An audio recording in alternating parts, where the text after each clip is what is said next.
给它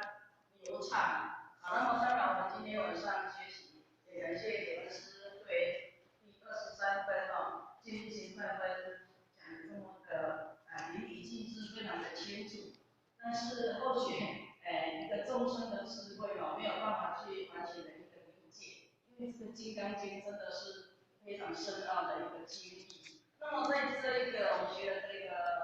23分以来，见心行善根，当然是修因无助了。在这里一切在我们细节行政的这个过程里面当然有很深奥的一个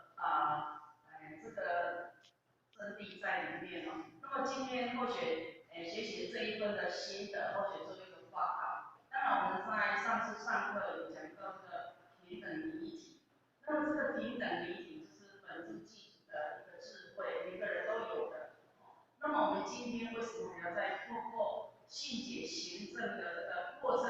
才能够真的悟到佛的正见？当然就是因为我们的平等离体，我们的本质具足的智慧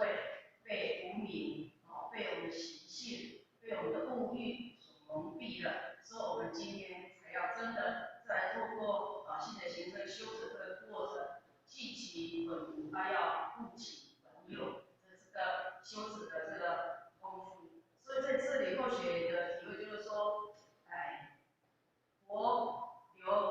这个经典就是要度众生。那么我们的众生的行持行念，一定要透过佛的开示，那么我们悟入以后，才有办法把我们众生的行持行念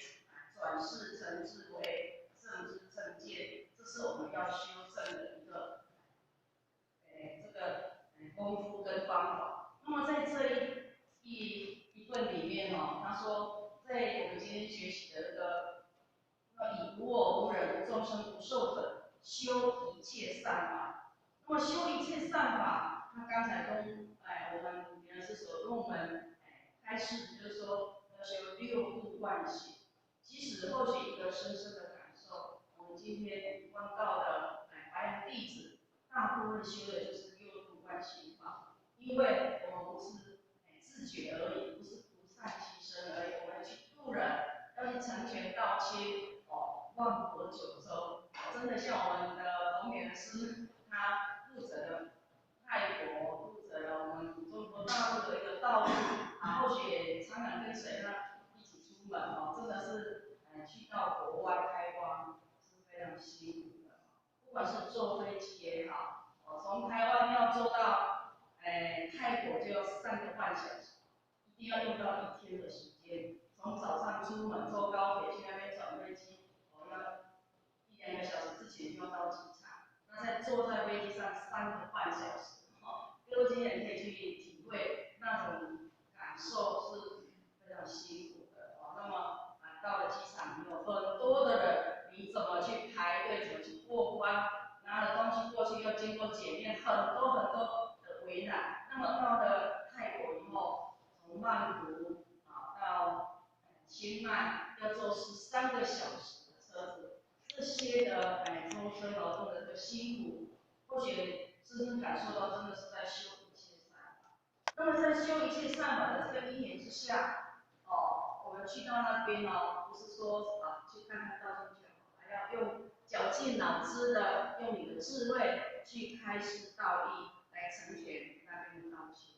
不是花钱而已像我们这次买我们的佛塔，各位节点都要出钱出力的出钱出力，那才能够成就那边有一个庄严的佛堂，来成就那边的佛菩萨，我们的佛师团才能够成立，才有一个佛堂可以大家聚在一起去那边开法会，成长每一位有缘的兄弟姐妹。这是或许在今天学习的这个，而且我们都是真的无我无人无众生无寿。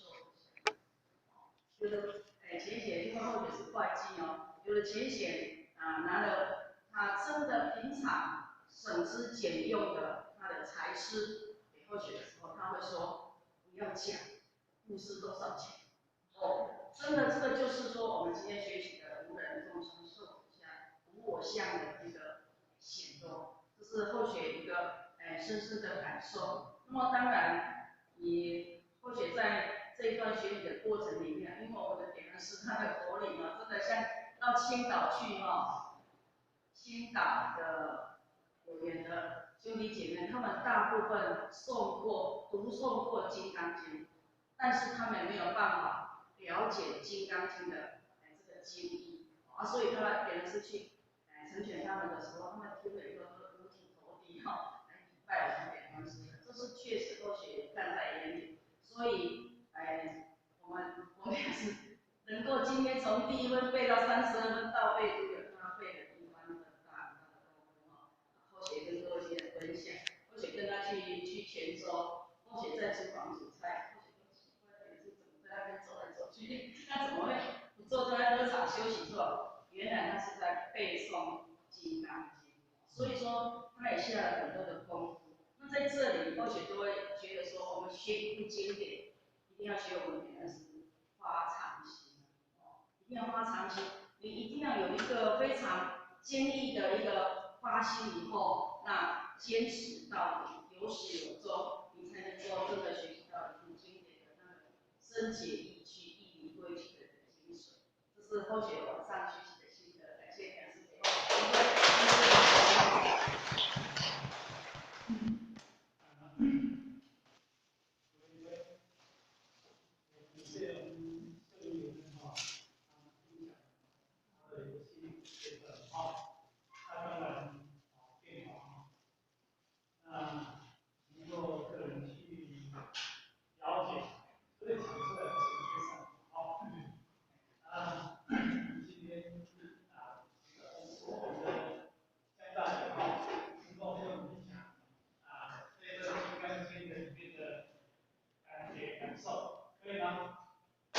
好。